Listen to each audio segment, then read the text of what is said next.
One of my employees mentioned that this may be a good place to get some advice for my current dilemma. I, 46M, am one of 4 kids. My older brother P, 48M I think, who I no longer have any contact with. My younger brother J who is no longer with us. And my youngest sister K, 44F. Recently P's children, 2 girls and 1 boy, all in their late teens and early 20s, reached out to me and expressed a desire to have a relationship. I have 0 contact with their father and swore that I would beat him black and blue if I ever saw him again. A little background. My oldest brother P was always the golden child. No matter what he did, my parents always had an excuse for why it was not his fault. Bad grade? Teacher had it out for him?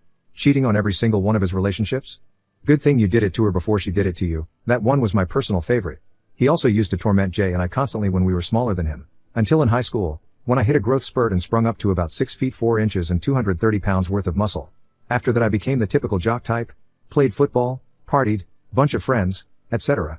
Well, my younger brother, Jay, didn't get as lucky and stayed pretty small and scrawny throughout high school and college, only getting up to about 5 feet 8 inches and didn't have a super active social life. Despite the difference in our schooling experience, I was always very protective of Jay, especially since we were always having to put up with P's bullshit, which stopped once he realized I could pound him into the ground and not break a sweat, as he was also a lot smaller than me at only 5'10". Not much to say about K. She was a great younger sister and P didn't dare mess with her or he would incur the wrath of our mother. So, in the late 90s, Jay met his first real girlfriend, A, and was over the moon about her. He spent every spare moment with her, and when he wasn't with her, he would do nothing but gush about her. I had never seen him so happy. Well, one day, he comes to us, all smiles, and announces that A is pregnant and they are expecting. The mood quickly turned however when a week later it came out that A had been cheating on Jay for the duration of their relationship with our older brother P. This broke my brother, and of course P, being the golden shit that he is, didn't even get a disappointed glance from our parents. To this day I've never seen someone look so broken as Jay had looked the last time I saw him. I believe his heartache was only compounded by the fact that my parents basically told him to get over it and be happy for our brother. Well, about a week after this revelation came to light, Jay took his own life.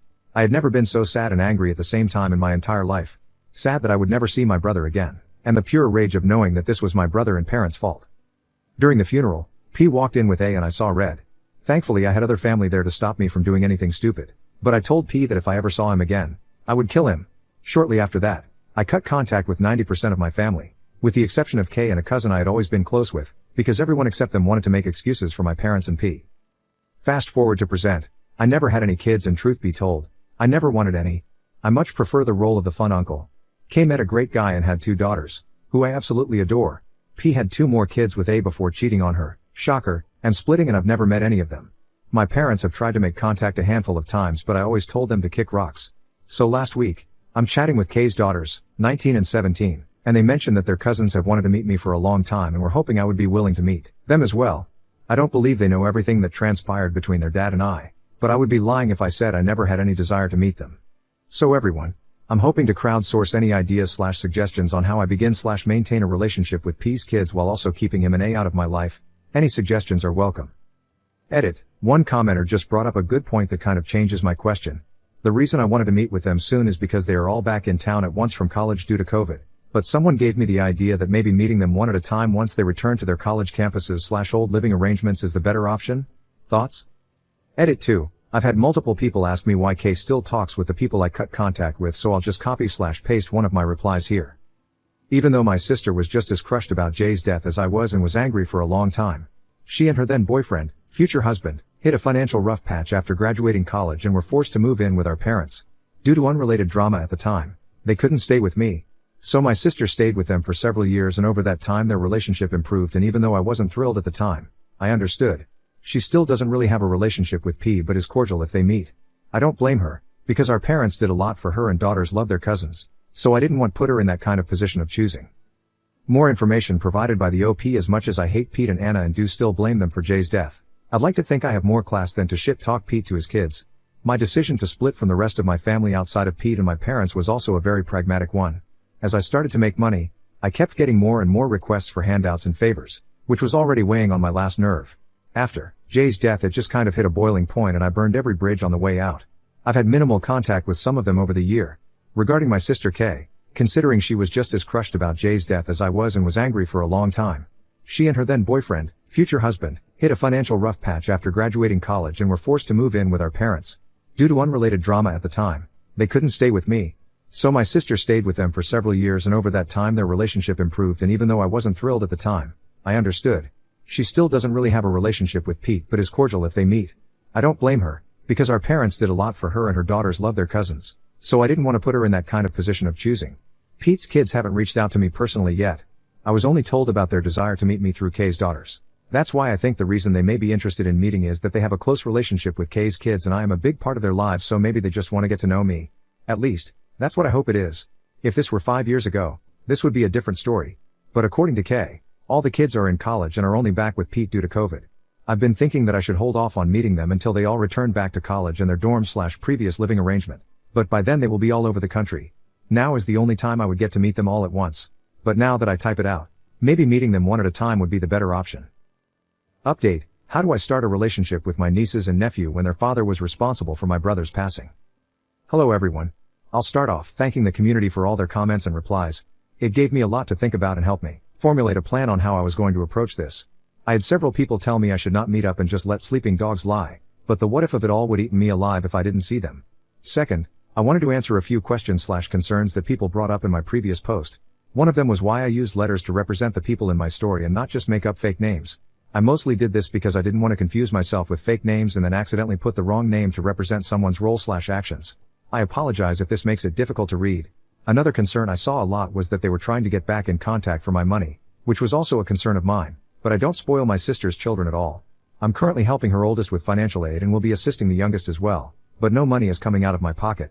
I'm simply teaching them responsible money management, along with putting them in contact with financial advisors, and they are extremely grateful, so I hope they will not expect some kind of college loan that they're not going to get.